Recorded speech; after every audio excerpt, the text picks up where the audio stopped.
Welcome back to Razmafzar TV. How are you, Bede? How are you today? I'm good. How are you? Thank you very much. We are going to talk about very important topic. We are going to talk about Aborigines or Guanches on Canary Islands. Admittedly, talking to my colleagues from University in Tenerife and also in Gran Canaria, many archaeologists, I mean, they differentiate between different inhabitants. For example, Guanche, they say it should be used exclusively for original inhabitants of Tenerife, Majos, for example, for Lanzarote, and so on and so on. But even in Spain, in general, at least in public opinion, when they use Guanche, they use it to refer to inhabitants of Canary Islands. Okay, so just Yeah, well, wanted to I say think, that. yeah, Yeah, I that, think that's reasonable because you've got to think in many languages, many cultures, yes, they generalize from one group yes. and say, "Oh, these are all the such and such," or whatever. Yes. But the actual on the ground, it's much more complex. So let me just share it, and from here, then I'm going to say Mhm. that because Canary Islands. I mean, I really love Canary Islands, and I mean, one of the. It's not because only destination for me.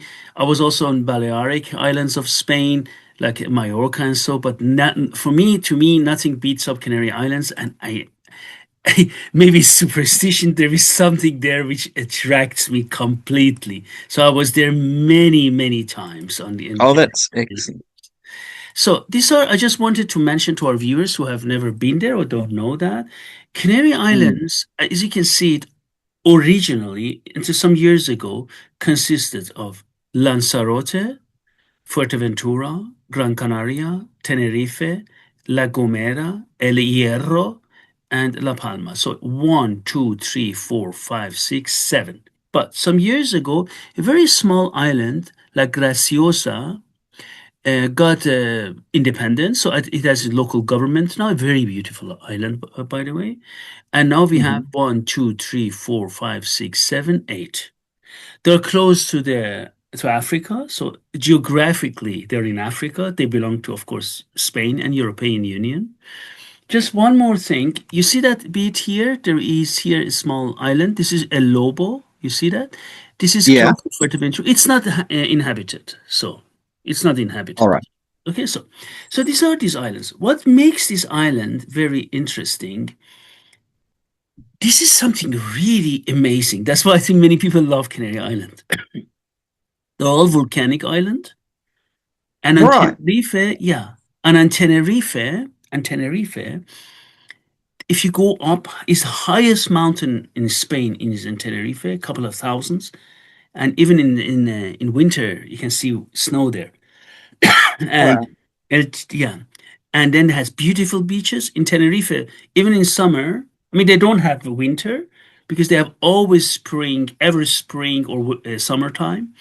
But even Mm. in winter when you go up, it gets cold. Even in summer, so it's rainy, and down there is this. This is Tenerife, a Mm. magnificent island. I said, they're my own picture. I just put some of them here.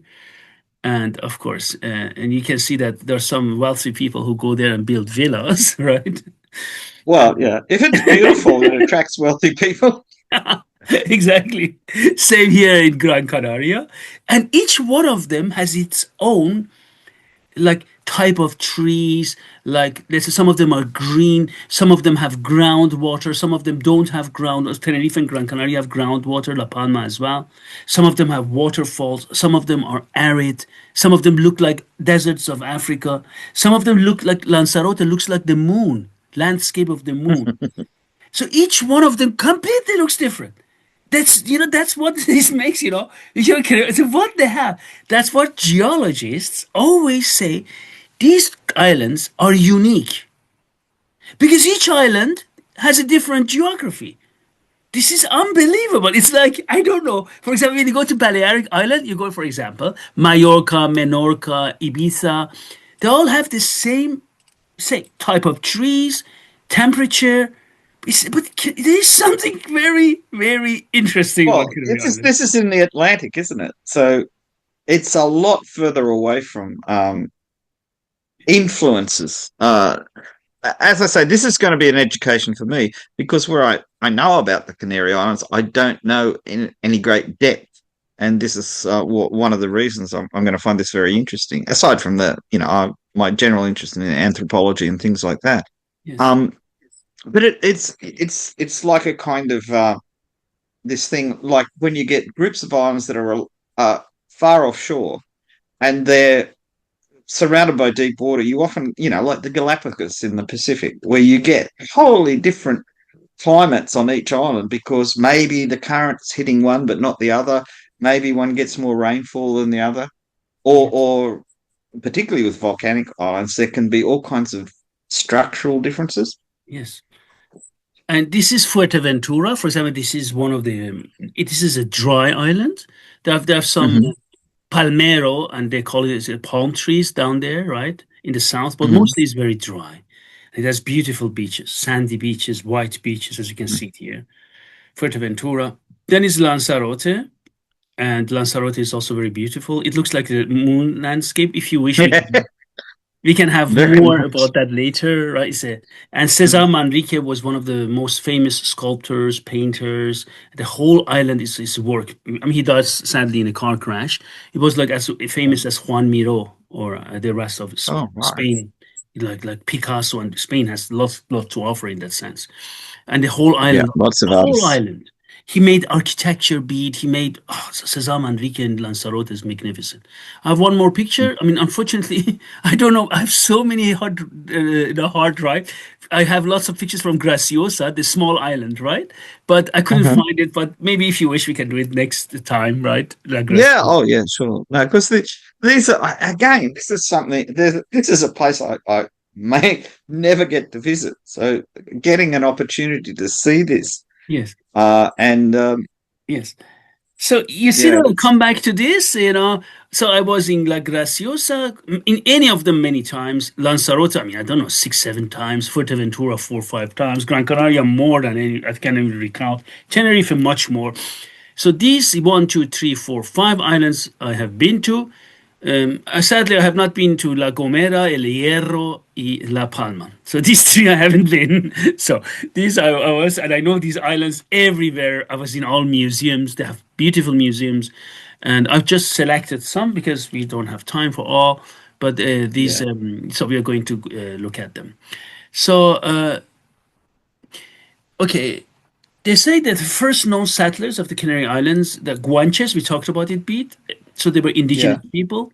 Now, Laguna, La Laguna, University of La Laguna, Universidad de La Laguna, has what I mean, Spain, one of the most prestigious anthropology, anthropology, archaeology, and history departments in Spain. They are Oh, really right. famous. If you want to Mhm. study these topics, you go to La Laguna. So, and then imagine you go to Canary Island to go to university. That's called paradise, right? Anyhow, Well, we've got some nice places here too, yeah. So, but but yeah, I'm no, talking this is about indeed. You should not forget that where I live, huh? Cold mm, Germany, huh? yes, yeah. This must be yeah. I can see. You I can shouldn't see. think about Australia. I live in Germany. It's Yeah, always cold, right? Uh, yeah. Well, for this example, is winter for us now. for I mean, example, when I go to Canada, I say, "Oh, it's getting cold." Hey, what is cold is not cold. For us Mm. living in Germany, nothing is cold. You understand? Yeah, So you know that. yeah, yeah. Well, yeah. The further you get away from the water, too. Yes. Uh, Yeah. so, Yeah. so they're Yeah. So the colleague likely. said the new research, it was long, long debates on it, but the new research of La Laguna, our colleagues, I mean, if you want, I will put a link to it. It's in Spanish, Mm, but this colleague of us is a professor, top professors. mhm. Linguistically, that they have proven it, also genetically. So the whole thing is that they believe they are from Berber, North African Berber origin. So Yeah. they Well, settled the that island before the arrival of Europeans, possibly, as my colleagues in the Laguna, our colleagues in Laguna says, as early as 1000 BCE. wow. Yeah, So this yeah, would be yeah, at a time when where you'd have people like the Phoenicians sailing around yeah, Africa at that time, yes, yes, because they were well. There's the famous thing of the is it the Pharaoh Necho who paid some Phoenician sailors to sail around Africa, yes, uh, and we're looking at this is at yeah, the time. I remember reading it was somebody like Herodotus or somebody quoted this story and then said, "Oh, it can't be true because they said the sun was in the north instead of in the south."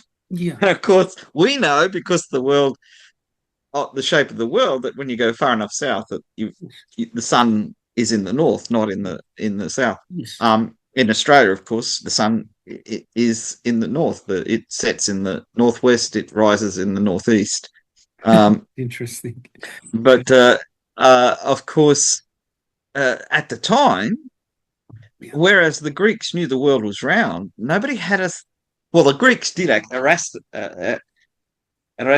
Eratosthenes did measure the circumference of the Earth mathematically within like few percentage points. So they had a good idea, unlike Columbus, who was out by a lot.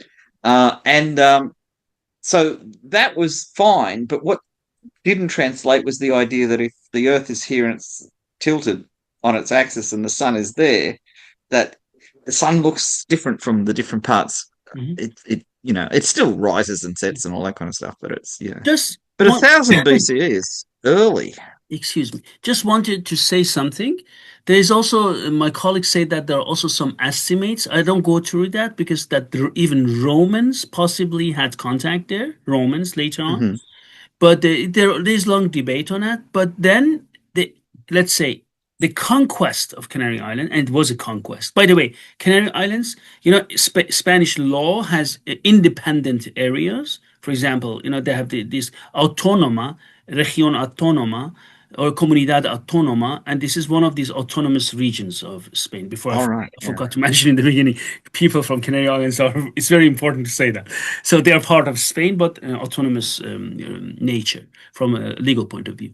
So then you see that beat we have here 1312. We were Lancelotto Malocello. So a Genoese sailor landed on the island. Early 14th century, sailors from Mallorca and then also Portugal and also Genoa explored it. 1350 to 1400, Majorcan from Mallorca. Missionaries established a Christian mission. So, and then here it comes, 1402, this Jean de Betancourt. When you go to Fuerteventura, Betancuria, there is a city named after him. He was a French Hmm. nobleman, initiated the European conquest of it.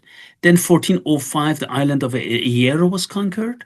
Then 1483, Gran Canaria was annexed by the Crown of Castile after a protracted military campaign, very brutal. Same after that, we are going to see it. I didn't put it here.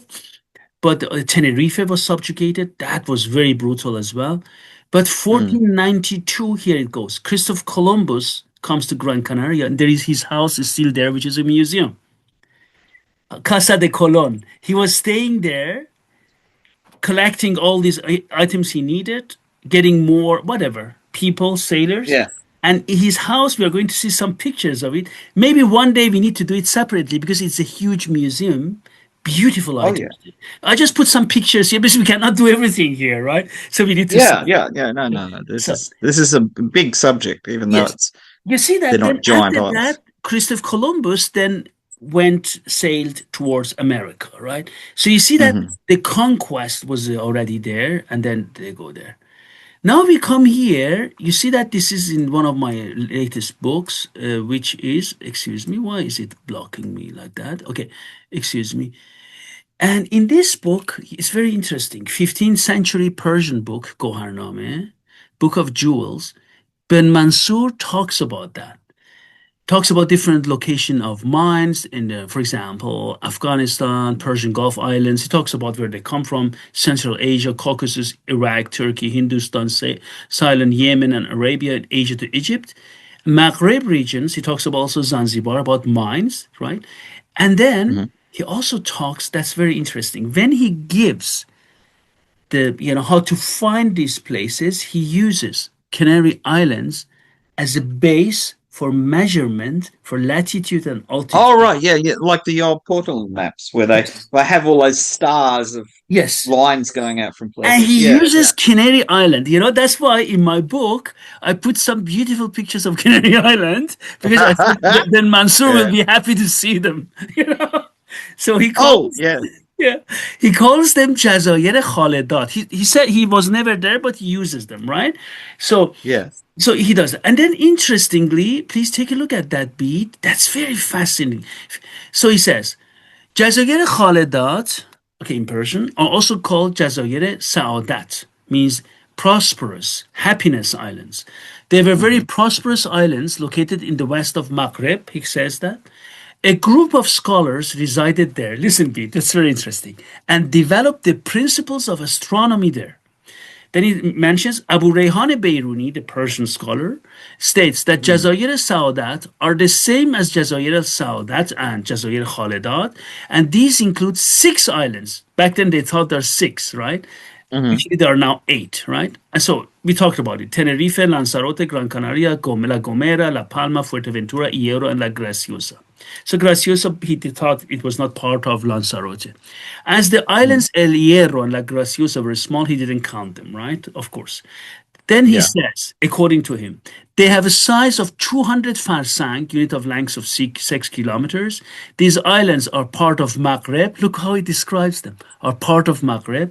And some Yeah. astronomers start that the distance measurements for countries from there, it should be done using that. Then another Montahel Ar, another Persian manuscript says Jazair Khaledat or Canary Islands consist of six islands located in the sea area in the west of Maghreb, and these are called Jazair Saudat. Again, astronomers measure the distance of countries from there as a base. Western and eastern fruit, vegetables, flowers, and cereals grow there naturally without being cultivated. Look at that.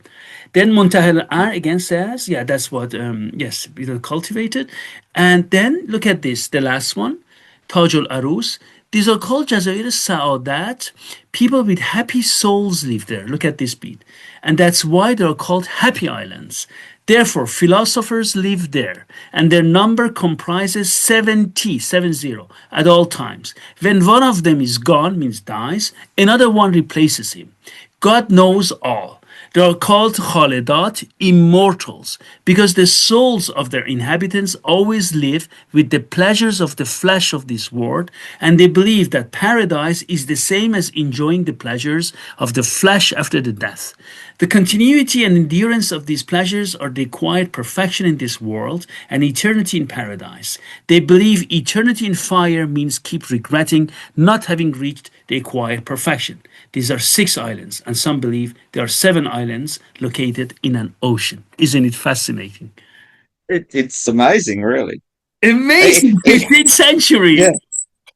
It has the flavor that you get in some medieval works talking about places that are so far away, but Yeah. something is known about them, and they're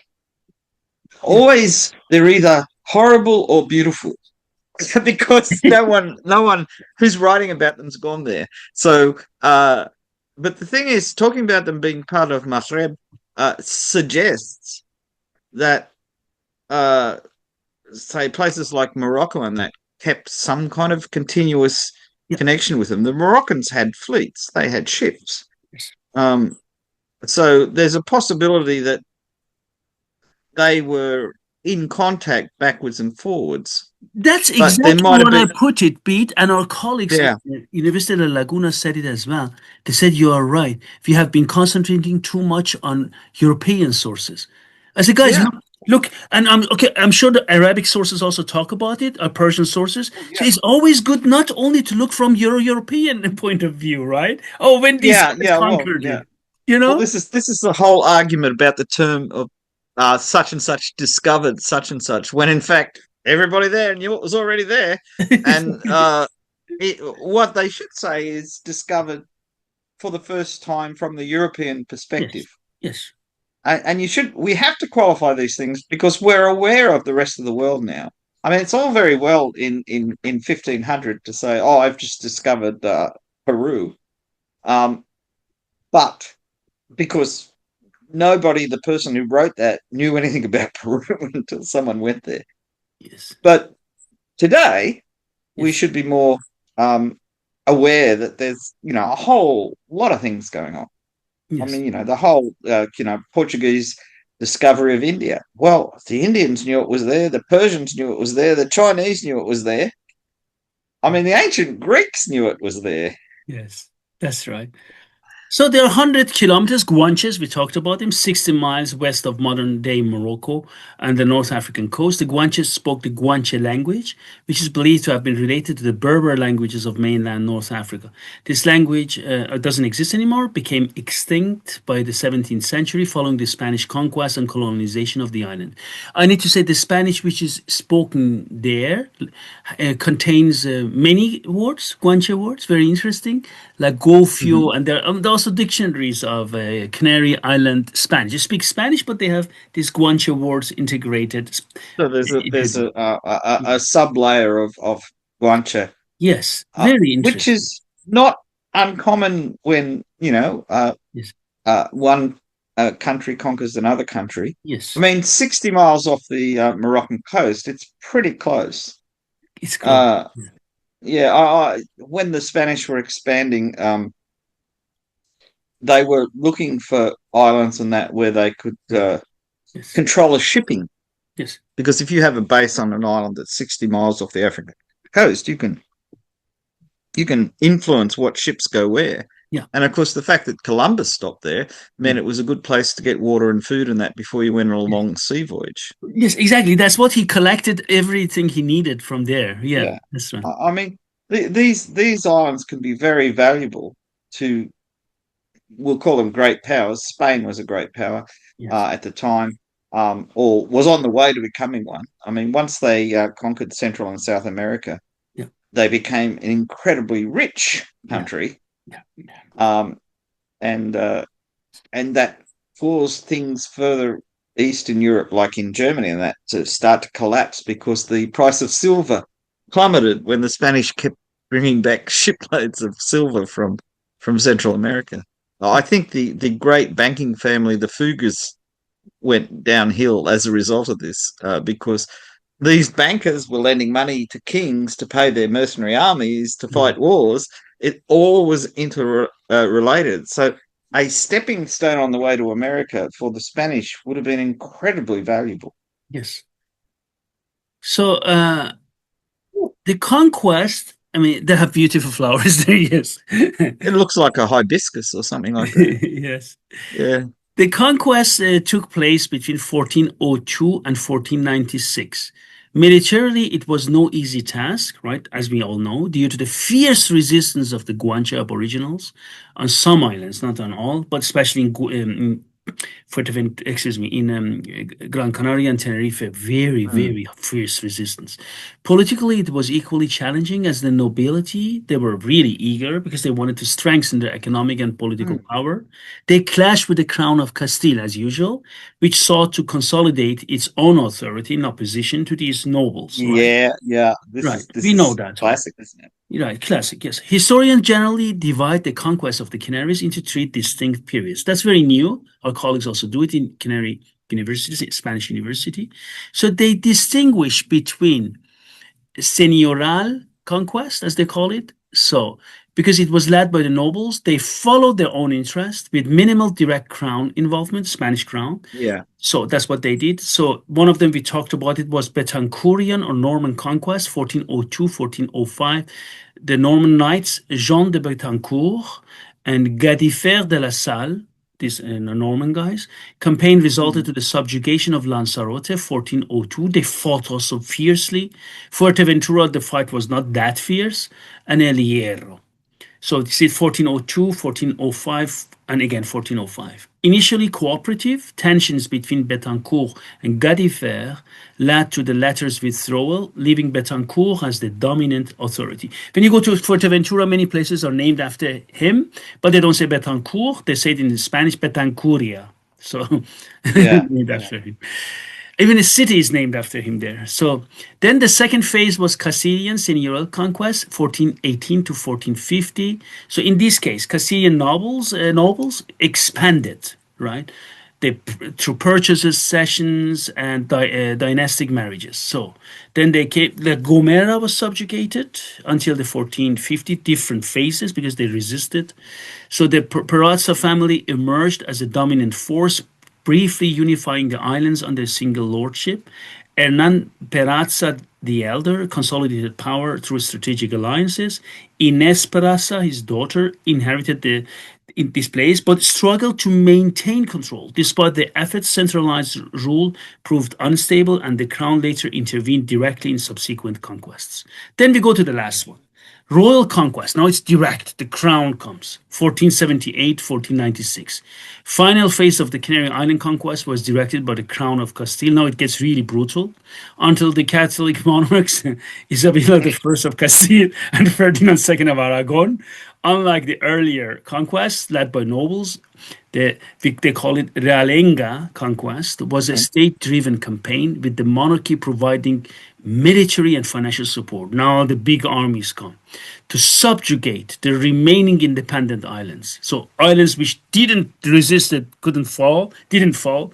Now when the empire came, fell one after the other. Gran Canaria, 1478, 1483. La Palma, 1492 to 1493. Very brutal in Tenerife, 1494 to 1496.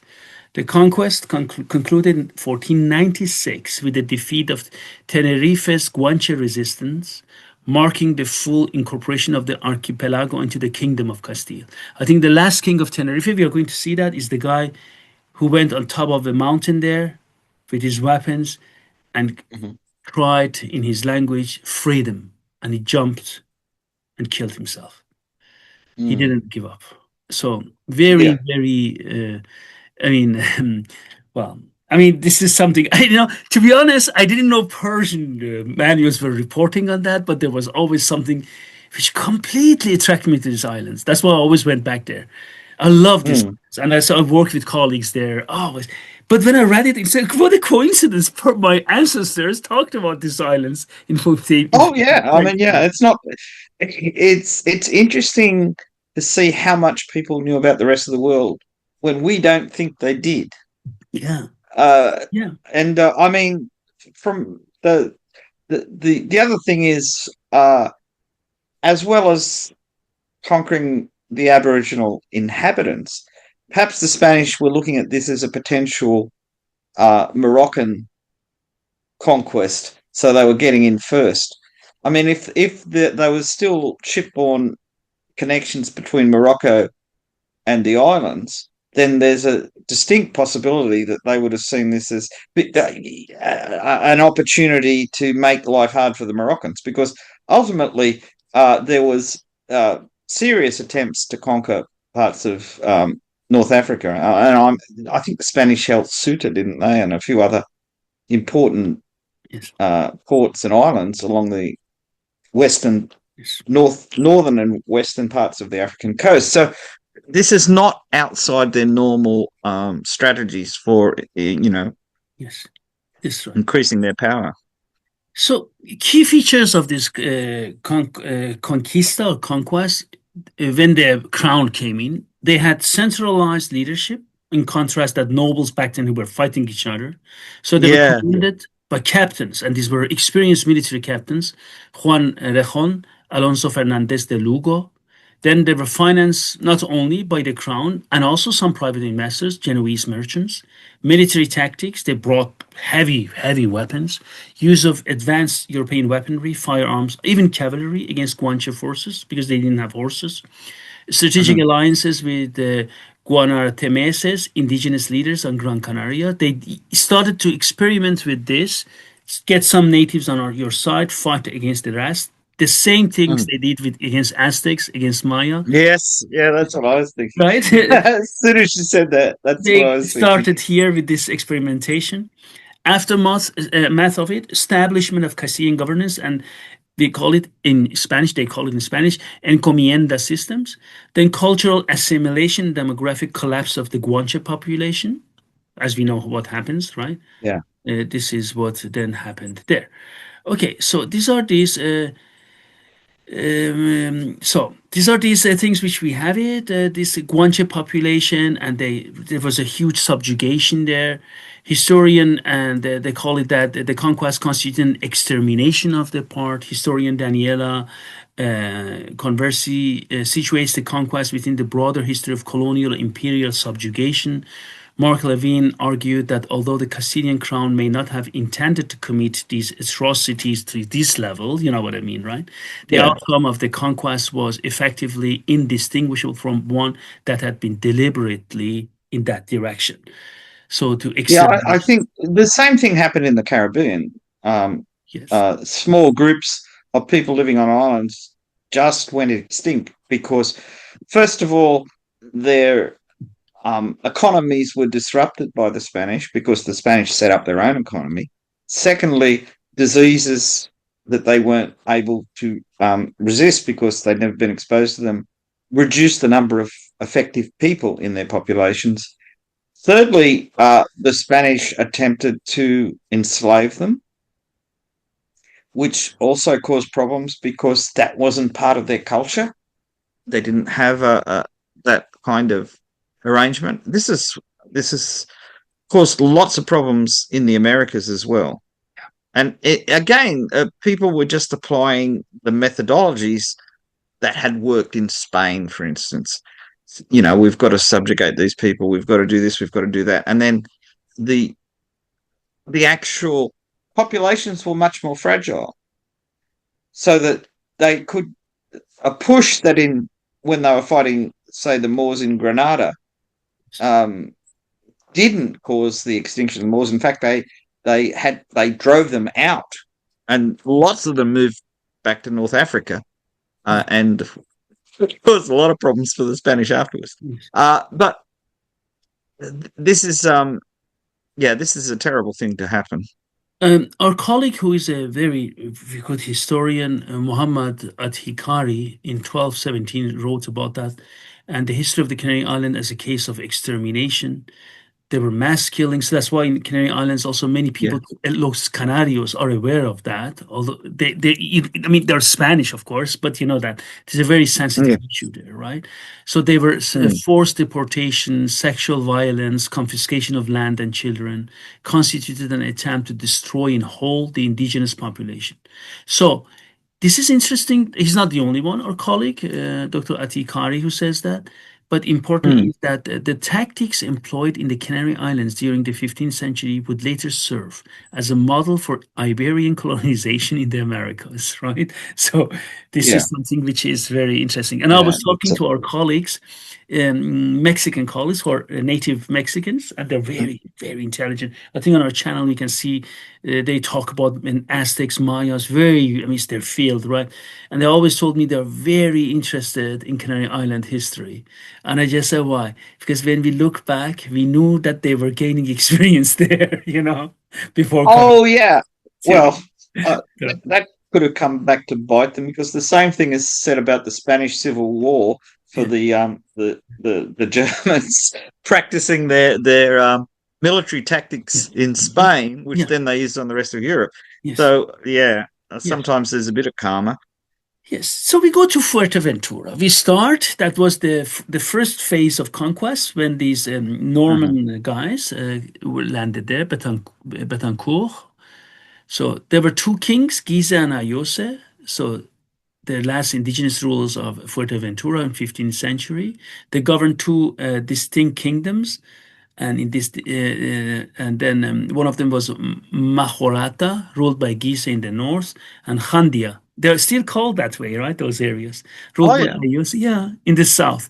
The island was thus divided between these two regions, which led by a Maho chieftain. They called them Maho on these islands, right? Maho. But Maho being a term used to refer to the indigenous people of Fuerteventura, right? So pre-conquest division, before the arrival of European forces, Fuerteventura was politically and territorially divided. So as I said, Gize ruled Majorata, Ayose ruled Jandia. So dual kingdom. Mm. And now when we look at that, and this is very interesting, in the early 15th century, the island was conquered, as we said, Jean de Betancourt and Gadifer de la Salle. And these two kings first resisted, but then they realized it doesn't make sense. Confronted by superior military forces, both of them, Giza and Ayose, ultimately surrendered to the conquerors. As part of the integration into the new colonial and religious order, they converted to Christianity. So Fuerteventura was not that brutal, the conquest. Taking the, Yeah. so the names Luis for Gize and Alfonso for Ayose, respectively. Mhm. So today, Giza and Ayose are commemorated on the Mirador de Giza and Ayose. We see this. We are going to see it. A scenic Mhm. viewpoint in the on the island. This is this one. You see that? They are really huge. Oh, For example, when I say I come up to here, all right. yeah, it's really huge. Huge, really huge, made of bronze. Hmm. I can. I don't know if I can do that here. Let me just see. Oh yeah, you can. You can see them beat. It's a short film. I just put it here. Maybe Hmm. so. It's the area where they put. It's really on top of a mountain. Hmm. Beautiful, right? So this is what you can see there, right?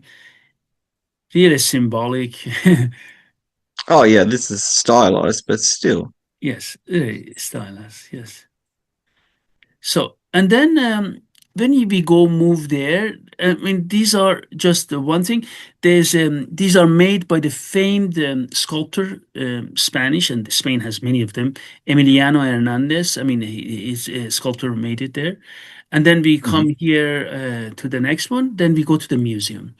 On Fuerteventura, there is a museum, archaeological museum Fuerteventura, located in the historic village of Betancuria, right? Betancourt, Yeah, remember? from Right, Betancourt. Béthencourt. Yeah. Yeah. So ceramics, tools, and bones. We are going to see some of them. Is it, lots of things. I'm not going to put it. There's a Spanish cannon as well there, two of them actually. Hmm. And then you can see that there are different things from Maos, or let's call them Guanche. Of you can come and see that this is there, and this is you see that there are different artifacts there which they're all excavated artifacts, what I call it. Hmm. So you can see that, look at this. Yeah. Quite an interesting museum if you're interested in the history of. Oh yeah. I mean, it does seem that there's a lot of attempts to retain the history of the island, Yes, or very the much. islands, I should say, which Yes, is a good thing. I mean, yes, it's an excellent thing. You don't want to lose this. yes. They have in the Canary Islands, what it's really interesting for me. They're really interested in maintaining their history. Not every island we went to has that level of dedication to the history of the past. Mm. Really, they're really interested in the history. You see that? What they have excavated, everything there? Yeah, it's amazing. This Amazing. is looking at it, it looks kind of like Neolithic Yeah. and possibly even into the Bronze Age. But of course, if there's so we've got things for grinding seeds into flour and Yeah. statues. Yes. Statues as well. Yeah, Yes. oh, excellent. Yes. And there are pre-conquest as well. There are not many of them are very old. Also then after the conquest, there's some of them as well.